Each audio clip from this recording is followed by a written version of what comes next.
Soul Hackers 2 was a game which released with a lot of hype surrounding it. It's an Atlus game, it's coming off the back of the massively successful Persona 5, and it's a complete surprise sequel to a game which came out all the way back in 1997. But in the end, it disappointed many. Were the expectations simply too high? This is RPG Story, and we're about to dive into Soul Hackers 2. The original Soul Hackers released many years ago in 1997, with its full title Devil Summoner Soul Hackers, which was a sequel to the original Devil Summoner game, which is also itself part of the Shin Megami Tensei series. I know, confusing. But naming aside, the game was very well received. Fast forward to today, and we have the long-awaited sequel. I say long-awaited, but I actually have no idea if this game was long sought after by the fans of the original. Was it another case of Shenmue 3? I don't know, I'll let you guys debate on that one. What I can tell you is that I've never even played the original Soul Hackers, or even Devil Summoner, so I had no prior knowledge or expectations going into this sequel. I had played the Persona games, so I had somewhat of a reasonable idea of what I was getting into. Demons, demon fusion, and generally an in-depth turn-based RPG game. And it was encouraging to know that I didn't actually need to have played or recapped the original, as Soul Hackers 2 was its own complete thing, which was great. So I started the game, watched the intro, played the opening segment, and the first thing I noticed was, I have no clue what's going on here. For a game that is meant to stand on its own, I felt as though I was being dropped straight into a world I should have already understood. There's no messing around at first with this game, it just puts you straight in and expects you to get on with it. Things could have been explained better, or at least been presented a little better, but slowly you start to figure out what's going on and what it all means in regards to soul hacking and why the world is literally about to end at the very beginning, unless you save these two random people. So the basic version of the plot revolves around these two AI agents named Ringo and Fig, who were created by an AI called Ion in order to prevent the apocalypse. You recruit another 3 Devil Summoners named Melody, Saizo, and Arrow, each of which have their own problems and inner conflicts. You spend most of the game trying to figure out why the villain, Iron Mask, wants to destroy the world, and then ultimately try to stop it from happening.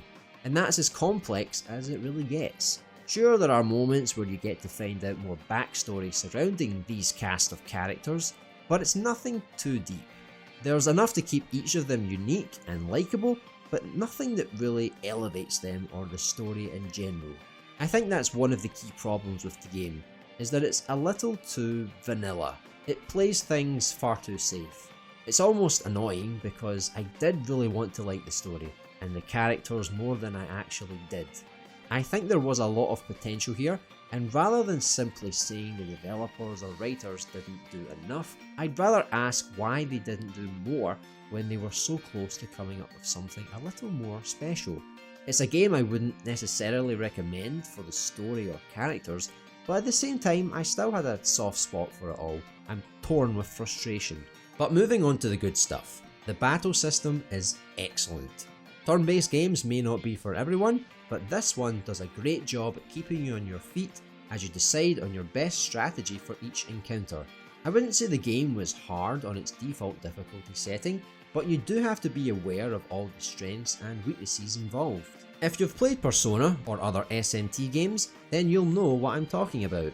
It's like if you took Pokemon and made it much more advanced. You've got a bunch of elemental strengths and weaknesses, but you've also got things like reflecting damage, nullifying damage, halving damage.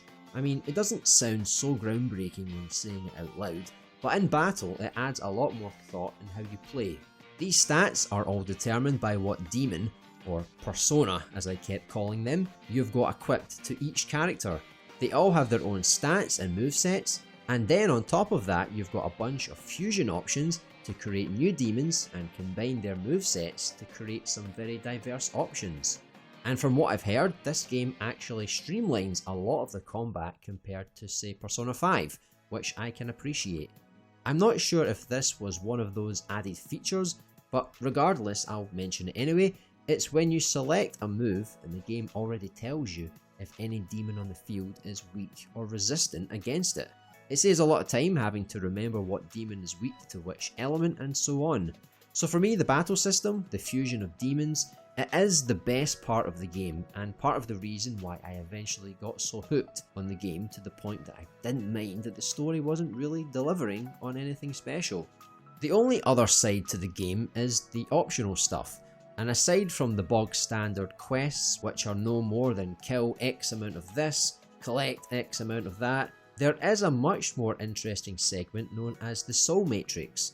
It's almost like a tower that's linked to each of the 3 devil summoners, and this is where the soul hacking comes in. You can use these optional dungeons to level up, find more upgrade materials, collect new demons, etc. But the main idea is to uncover more backstory for each of the characters and unlock skills for them the higher you go.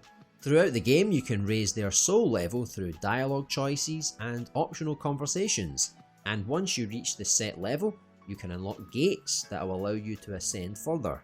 It has the same problems as the main game in that it's a nice idea that just doesn't have the meat to support its bare bones.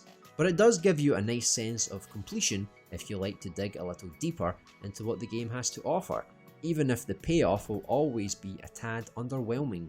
And that just sums up my entire experience with the game. A fantastic battle system with mostly entertaining gameplay and incredible music that's held down by that little bit of oomph that it needed to really stand out. Do I think it's a bad game? No. I think on the face of it, it's a good game, and I can see a lot of people enjoying their time with it, but you have to keep your expectations a bit lower, and not worry about where the story is heading. It's a lot to ask of a player when the game is around 60 hours long and has no real story payoff, and you can no doubt get your Persona/SMT fix from elsewhere and have a better overall experience for it. I'd only recommend Soul Hackers 2 if you've exhausted all other Atlus games and need something new to sink some time into before the next big adventure. Or if, like me, you picked this up on Game Pass, it's worth a try to see how you feel. But ultimately, it's just an alright okay game that could have really shined if it perhaps had a bigger budget and a little more time put into it. But that's what I think.